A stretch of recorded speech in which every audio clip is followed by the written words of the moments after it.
Namaste and good morning. Good morning. Namaste ji. Namaste to Good morning. Good morning. How are you? Both of Fine, you? and you? How are you? Very good. Thank you. Very good. How are you? Great. All good, always good. Oh, thank Yes. you. So today, first we will chant Om and we will begin with a prayer. And we will just see we have Valerie Yes. to give a presentation today. Yes. And then we will revise some things and also we will study some guidelines as a part of a professional yoga teacher. Okay. Thank you. Thank you very much. So close your eyes and keep your back straight. Let me chant the mantra, then we chant Om together.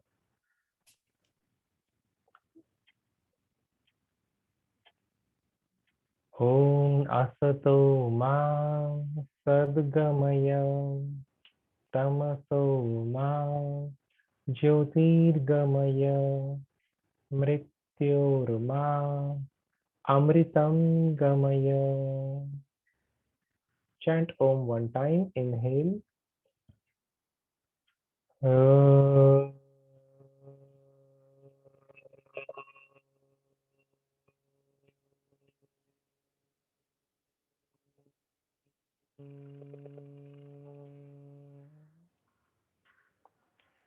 Om Shanti Shanti Shanti. Thank you so much. Yes, you may begin, Valerie, and you can on your camera.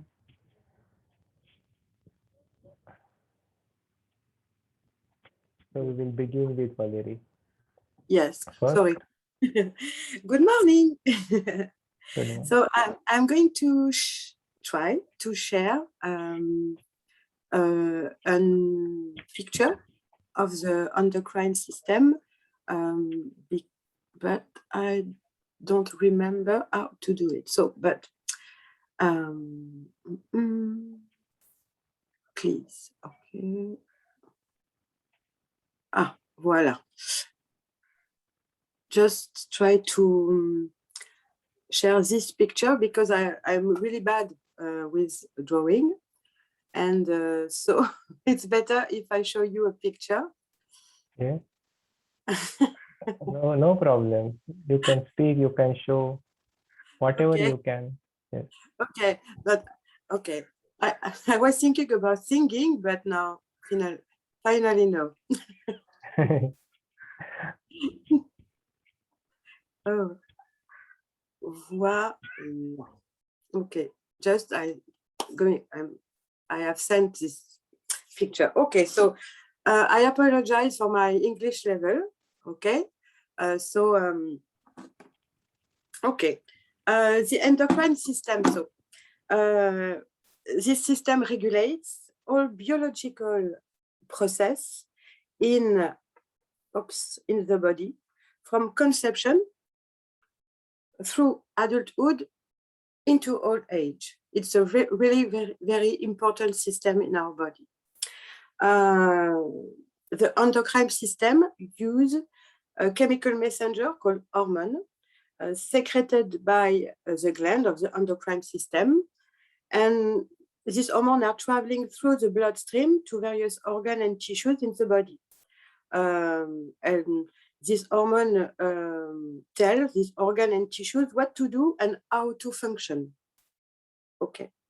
Some example of bodily functions that are controlled by the endocrine system include metabolism, growth and development, sexual function and reproduction, heart rate, blood pressure, appetite, sleeping and waking cycles, and body temperature.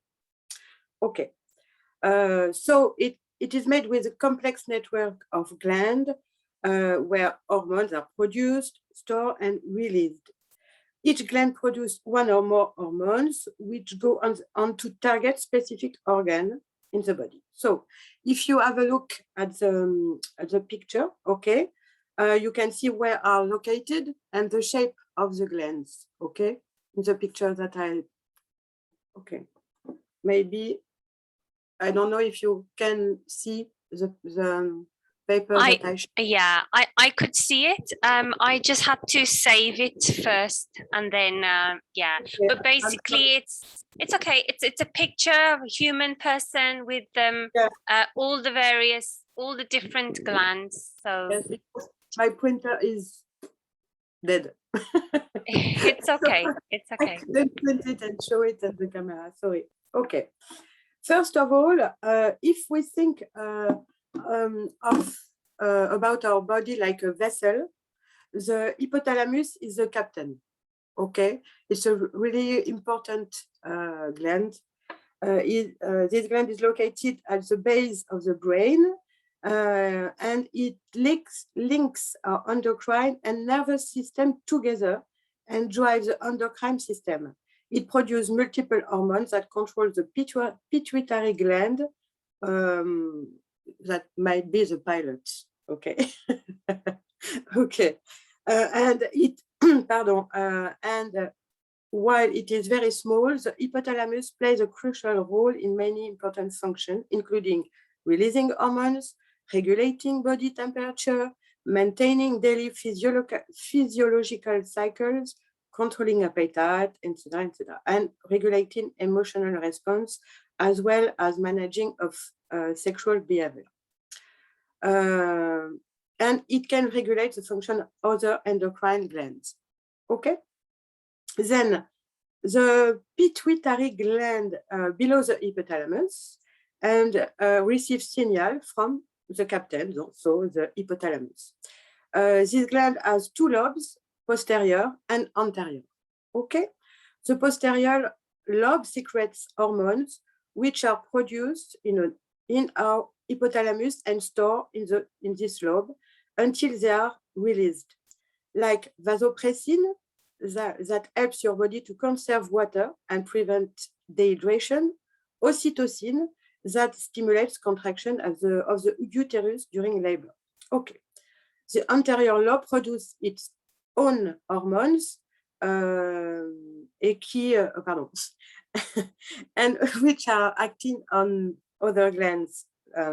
Donc those, some of these hormones, because there's a lot, donc I'm not going to explain all the hormones. Sorry. Growth hormone regulates growth and physical development. It primarily targets bones and muscles. Prolactin helps women who are breastfeeding produce milk, and endorphin, qui have pain relieving properties and is connected to the pleasure centers of the brain. Okay. And so the anterior lobe, is controlling like other function, like in the thyroid and adrenal gland. It's okay? Ça va? Okay.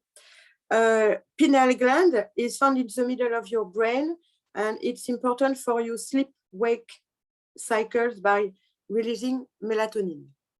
Okay. The thyroid in French, thyroid in English, maybe. It's like the chief engineer because it's a really, really important gland in our body. Okay. This gland is located in front part of your neck and has a butterfly shape. It's very important for metabolism. It is critical to the healthy development and maturation, and regulates the rate of metabolism and the level of energy. It releases major hormones like T3 and T4, or thyroxine and triiodothyronine, etc., etc. These hormones play an important role in regulation of your weight, energy level, internal temperature, quality of the skin, hair, nail, and the growth. It's really, really important. And the thyroid regulates also our emotions, and when you have a thyroid issue, and I know what what it is. Okay, it's really hard with your emotion, etc. Okay. Then the parathyroid, who is also located in the front of your neck, but as small as a rice grain. It is important for maintaining control of calcium level in your bones and your blood. It's a very important little gland. And people are always talking about thyroid, but not so about parathyroid. Okay. Thymus, okay, this gland is like an interim gland, you know, because you only can, the thymus is here until puberty only, and produce hormone like thymosin, important for the development of a type of white blood cell like T cell, called T cell. Then the pancreas is located in your abdomen, behind your stomach. It plays an important role in your digestive system. Its endocrine function involves controlling blood sugar level by producing glucagon and insulin.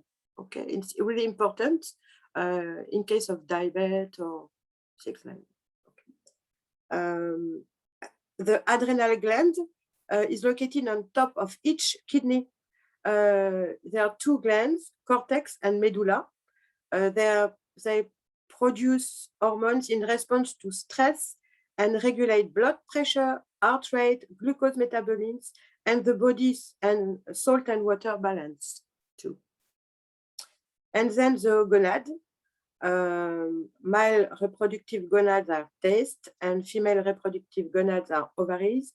They produce hormones that affect growth and development and regulate reproductive cycles and behavior. Okay. The principal hormones are steroids, androgen, estrogen, and progestin. Voilà. Okay.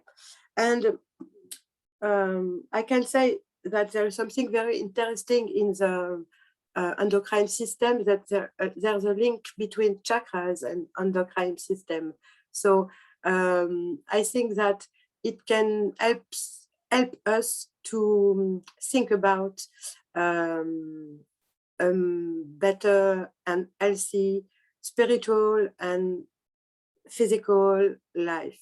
Okay, between if in our subtle body, okay, and in our physical body, there's these links. I think it's important for us to think about it. Okay, and I'm not going to tell all the name of the chakras because you did it yesterday and before yesterday, and it was so great. So I prefer to stay humble with it. Okay, and that's all. Voilà. Thank you so much, Valerie. So it was very nice explanation from your side for this endocrine system given by you. The concept was all clear. Even Ru has understood everything.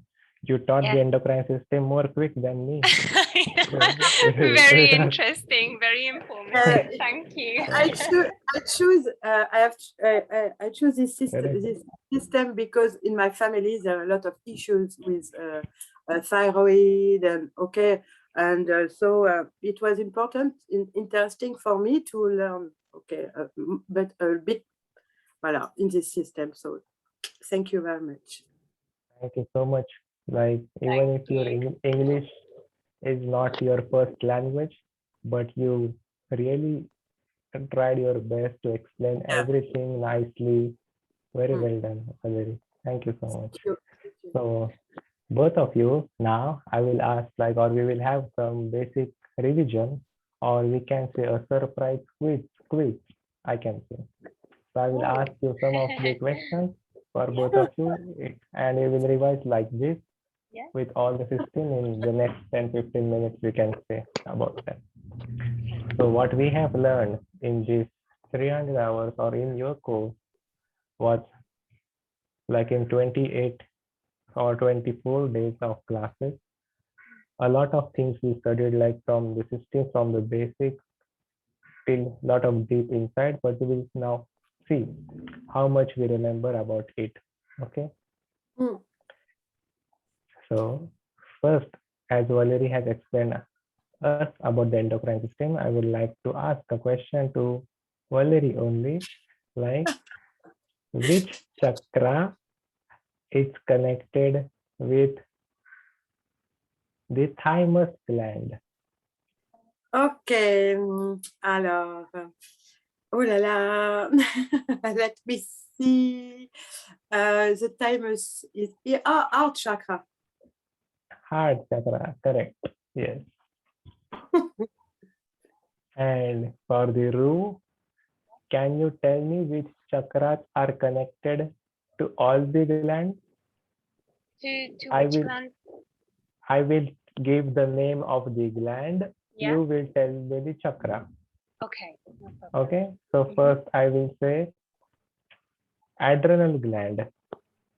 Adrenal gland would be solar plexus.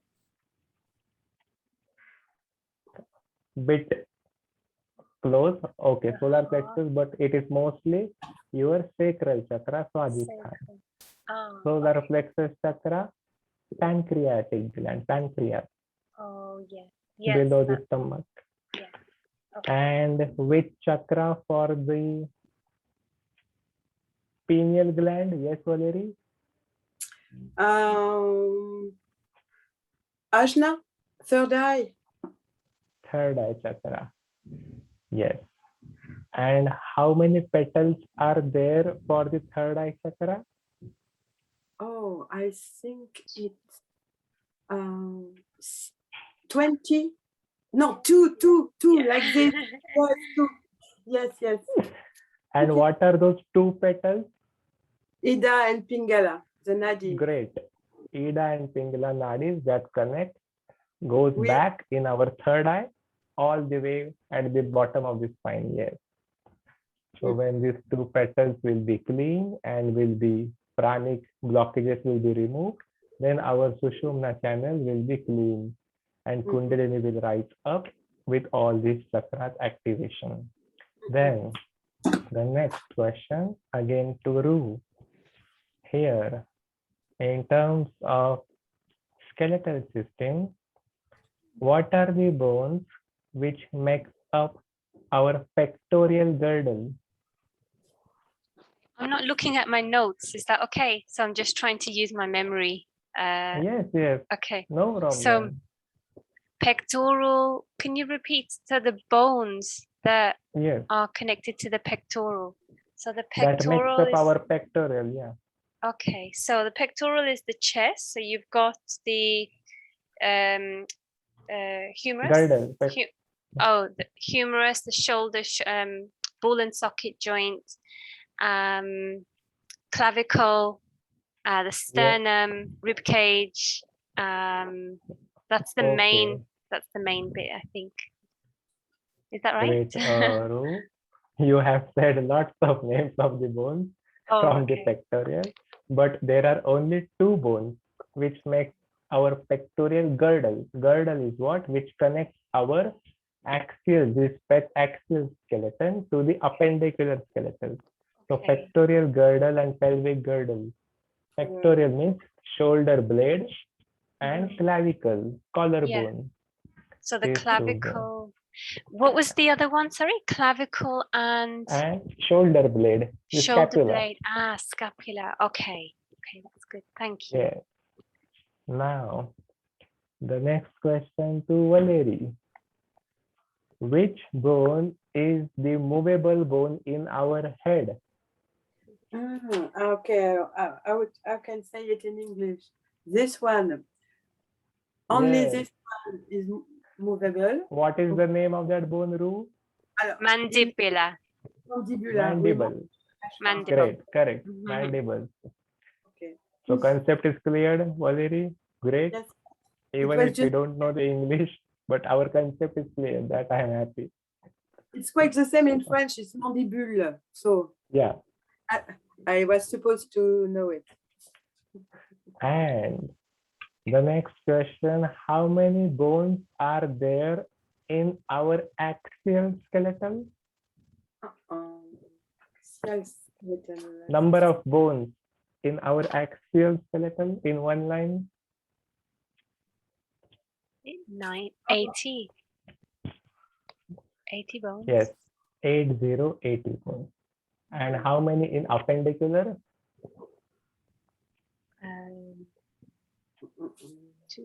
120, 130 something, 130. 126. 126. Yes. Okay. Yeah, okay. Now, about the ball and socket joint. Where are these ball and socket joint in our body? Anyone? There's 2 of them. Hips. Yes. Where, Valerie? Hips. Yeah. Only hips and shoulder. Yes, hip Yeah. and shoulder are only the ball and socket joint in our body, which will move in all the axes. Then the pelvic, about the pelvic or about the back and the spine. So how many vertebrae are there in the cervical region of our spine? First cervical region of the spine. 3 or 4. First cervical. 4, 4, 7. Okay. Then the next is how many vertebrae in the thoracic region of the spine? Oui, alors. 12. 12. You Voilà. said yes, Ru is right, 12. And how many ribs do we have now? Ribs. 26. Ribs. How many? 12, 12, and then floating ribs. 20?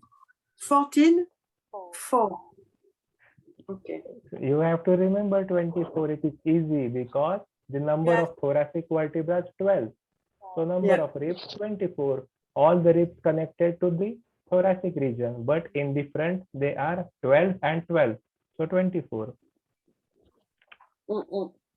And how many ribs? Oh, sorry, vertebrae in the lumbar lower back? 5. Yes, correct. So we have total 26 vertebrae, 7, 12, 5, 1, 1.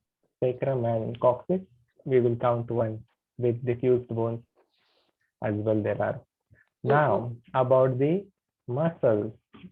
So which is the muscle, major muscle you found in your shoulder on the top? The name. Trapezium? No. Okay. Deltoid. Oh, Deltoid. I'm always those 2. And which is the muscle you found on the top of your thigh? Quadriceps? On the top of your thigh, quadriceps. Yes. Quadriceps. And at the back of your thigh? Hamstring. Correct, hamstrings. Yes. And the muscle at the side of your back here? Latissimus dorsal. Yes. Latissimus dorsi. Now for Valerie, what is the muscle you found at the back of your arm? Triceps. Yes. Okay. Correct. Really So, useful in Chaturanga. about the digestive system now. The regions of the throat. How many regions are been there of the pharynx? Tell me the names of the pharynx. There's 3, I think. Yes. Also pharynx, larynx, pharynx, and I'm sorry, looking at my. You are right. Also pharynx, the epiglottis. No. No. Actually, in the digestive system, it was 2 pharynx, oso and laryngo. The 3 pharynx was in the respiratory system. That was nasopharynx. Oh, okay. Oh, Yes. okay. Okay, yeah. So nasopharynx, oesopharynx, and laryngopharynx. Yes. Okay. Epiglottis is not a region of the throat. Then, in the digestive system, what does the liver produce? No, not bile. Bile. Yes, bile. Correct. And what is that used for? What is bile used for to break down? Food. Fat from the Break down food. fat. To break down the fat, these lipids. Wait. Now, like the cholesterol, like breaks down. Yeah. and what acid is inside our stomach? Hydrochloric acid. Hey, hydrochloric acid. HCl. Yes, the rule saying HCl, hydrochloric acid.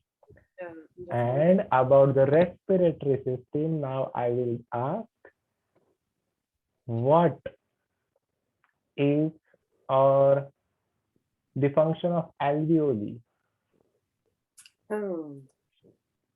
Yes. It's to store the air. To store the air, the oxygen. To store the oxygen, yes, but it is much more. Ru will explain. The alveoli, is that like, it's not, I'm getting confused, alveoli and the bronchioli, it's not where the exchanges of gases happen, is it?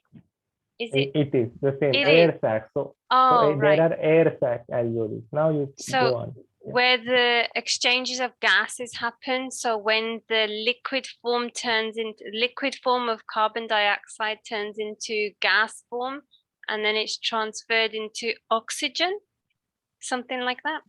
I hope I Yes, so understood we'll that.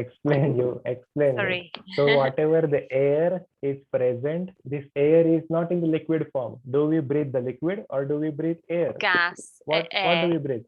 So air. So when we breathe this air, it reaches the alveoli, and alveoli makes this air oxygen into liquid oxygen, and it will give to the blood cells with the help of capillaries, that is blood vessels.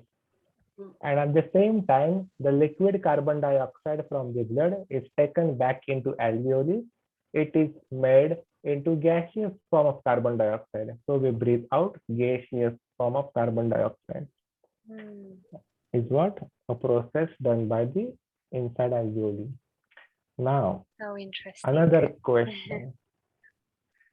What is the flexion movement? Yes, Valeri. Merci, Ru. Okay.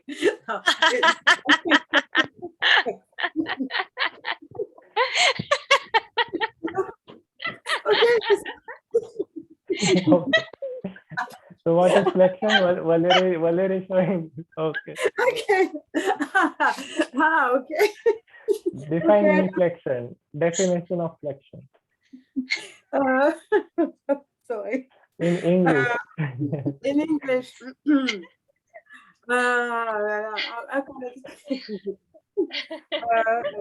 Okay, please help me. Like English. So that's extension, that's flexion. Yes. Define me what is flexion, Ru, now again in nice terms. Flexion is like, I'll give you an example, like the bicep and the tricep. So when the tricep relaxes, the bicep contracts, it gets smaller. So okay. No, it's coming towards the midline. No, that's adduction. But yeah, no, it's just making the angle is smaller. The angle is smaller, and when you're extending, the angle is more than 90 degrees. Is that clear, Valerie? So if I flex, it's a smaller angle, less than 90 degrees. I can explain it in French, but it's sometimes difficult for me, like in English. Sorry. Okay. So next, I will ask you the question: what is protraction and retraction? Okay. Protraction yes, is if I, okay? Yes, you can show, yeah. And retraction, no, voilà, protraction, retraction, voilà. Okay, it's Yes, when, yes. Okay, so. Correct, the concept is clear, that is good. The concept is more important. And adduction and abduction. Ah oui. Il y avait quelque chose comme ça. Non, c'est pas lié à. Je sais plus. Don't remember. Yes, Ru. Yeah. So adduction is when you're bringing it towards the midline of the body. Abduction is when you're taking it away. So like in like hand out and coming in. C'est ça. So abduction, adduction. Yeah. Like when hands are together, and then that is being abduction. Out into warrior B is like adduction. Great. Abduction. So nice. Here, lot of self-study you have done, both of you. I can see you have studied a lot in these classes. I hope you have enjoyed all the classes, but this is just the beginning, I will tell. So whatever we have been studying or whatever you have been studying, not only in my class, in any teacher's class, this was just the beginning of your journey of yoga. Even if it is a 200, even if it is 300, even if it's a 500, 1000, 15,000, whatever, it doesn't matter in yoga. It is for the certified courses, but in life, yoga is not a complete study which is done like in any university, like what I have done or what any teacher could do or what any best master can do. So it is not a study which can be completed in any university as well. Even if 10 years, 20 years are not enough to understand and realize what is yoga in deep. So all it is a self-realization process. As more and more we keep in consistently, we practice it for ourselves. Not only as a teacher, you have to teach or you have to practice with your students in your life, but try to teach or try to practice for yourself. So as a teacher, sitting in front of you, talking in front of you, or for you, I am an anatomy teacher. For other students, I am a philosophy teacher. For some other students, I am a hatha yoga teacher. For some other students, so different subjects I teach. So, but this teaching importantly in front, sitting, is not my practice. Our practice we have to do taking out the separate time, not sitting in front of our students. So our self-study is more important than our teaching field or practicing. So it goes both ways. Not only I am a teacher, but I am a lifetime yoga student. Even if you will become a yoga teacher now here, but this teacher thing, we will be also always a lifetime yoga students. That means we learn some new things every day. Every day we have some new things to learn in yoga. The more we will practice, the more we realize about asana, pranayam, kriyas, meditation, not about this, but more about karma, desires, ego, self-realization, and not a deep emotions about psychological things. There are some more things, how we could heal each and every chakra consistently to get rid of the pranic blockages. So try to practice without keeping any desire and any ego. That will make a person permanently happy. Try not to practice only when you need. So this is people can do like, okay, I have to practice yoga today, so I will practice. Tomorrow I am happy, I am good, I am fit, I am also all good. So doesn't mean I don't need to practice. We have to keep every day consistently, even we are completely healthy and happy.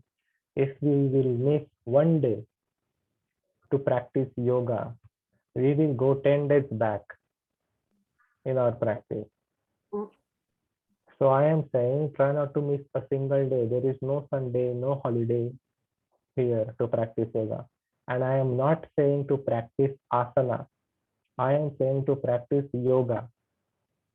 So at least 15 minutes. If we are sick one day, if we are completely ill, we cannot even move our arms, doesn't mean we should rest. We can practice meditation. We can practice one pranayama, at least 2 pranayama. If we are healthy and completely fit, then we could practice sun salutation. We could practice some asana. So try not to miss a single day in your practice, which will keep you permanently happy in your life. And wish you all the best, people. Thank you so much here. Anything else you want to say? You can say. I feel really like, in a nice way, like emotional. Just feel by your words are just really touching. Thank you so much. Like, these lessons have been amazing. These classes have been so good. And, just with anatomy, when we're doing the asana, I like how you always used to remind us that it's for lifetime. Don't think for just exam, always think of for life. I love that. Thank you so much for that. I think even in asana practice, is it good to just be aware, like now that we have anatomy knowledge, be aware of the muscles and the bones? Is this the main purpose? Like, I know that, I don't know if that's a silly question, but knowledge is always good. It's always good. But in asana practice in general, is it just good to have the awareness? Yeah.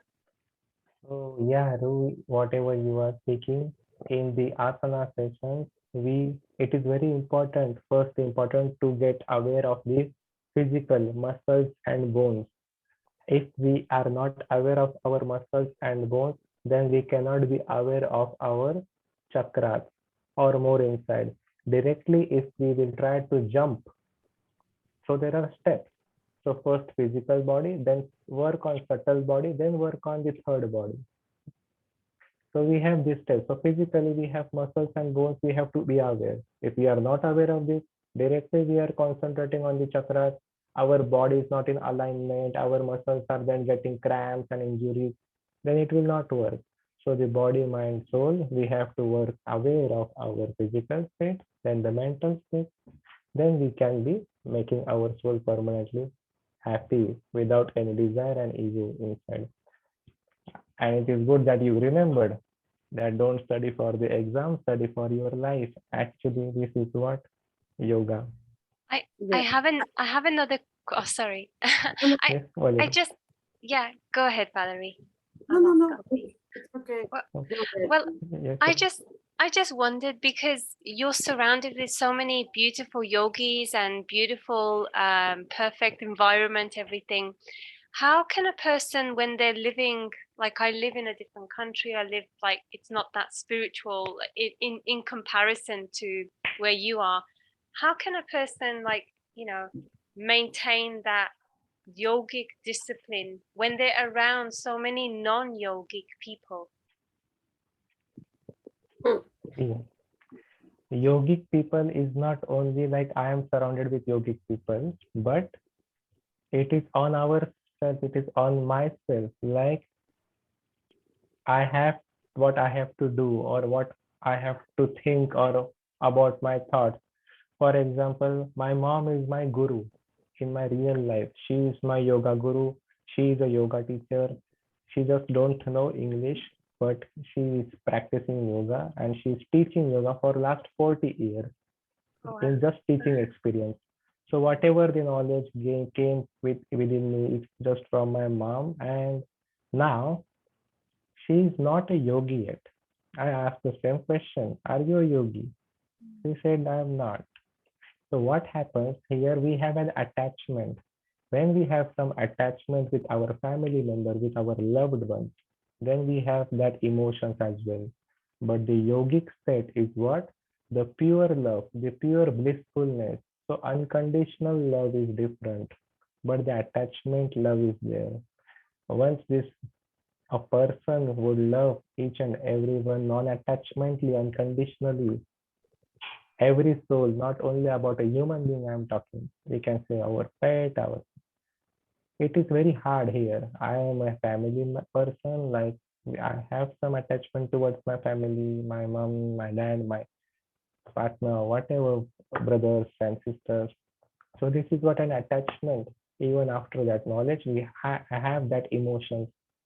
So if some things happen, in this case, sickness, my mom is not well someday, the tears will be in my eyes. For example, if something happens to me, any injury, the tears are in her eyes.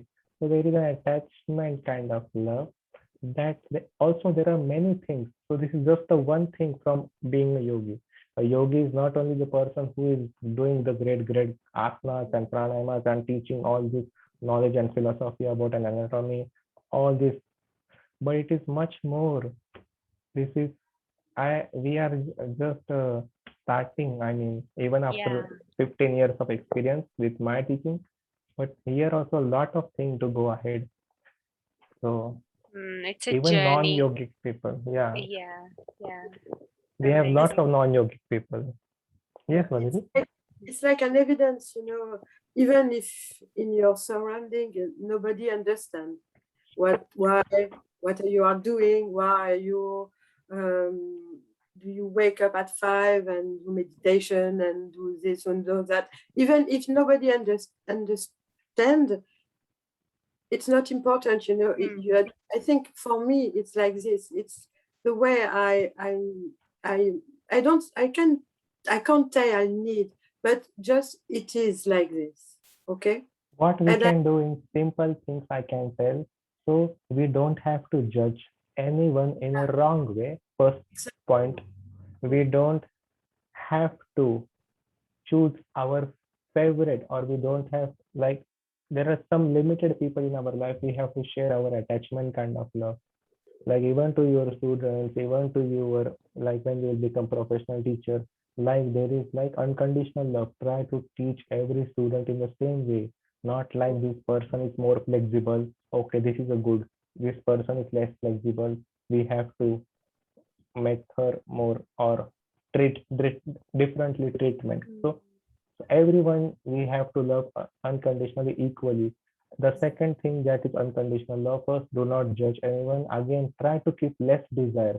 If we can keep the less desire, that means what things we want. Basic needs we have to, if we are teaching online, this is must be phone.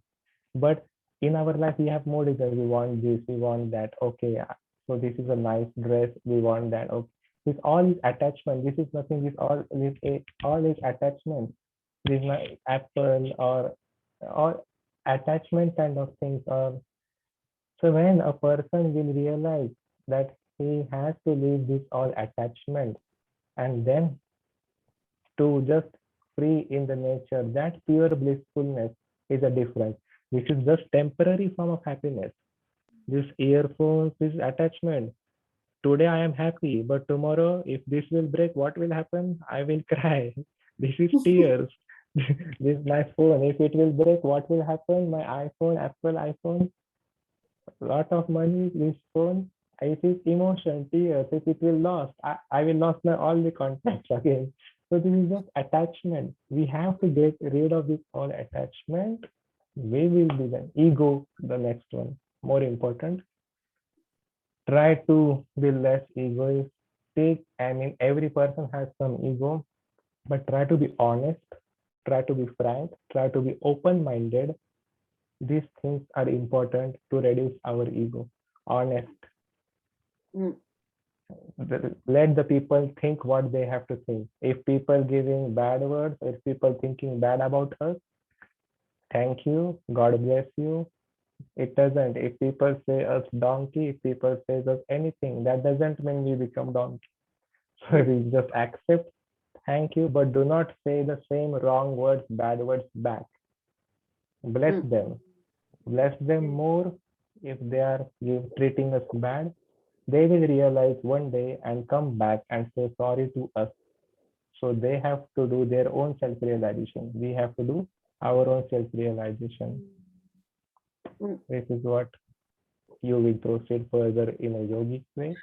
without telling anyone on social media that I am a yogi, you will automatically become a yogi into the heart and the mind of the people. That is the energy, your energy will tell. Yeah. Thank you very much. Thank you so much. Thank you. I'm Thank sorry, you so Valerie, I'm sorry, did you want to ask a question? Because I didn't mean to. No, I just wanted to say thank you and voilà. So honestly, yeah, so grateful. Thank you. Can we chant Om one time? One last time we will chant Om. You can close your eyes and take a long breath, chant Om one time.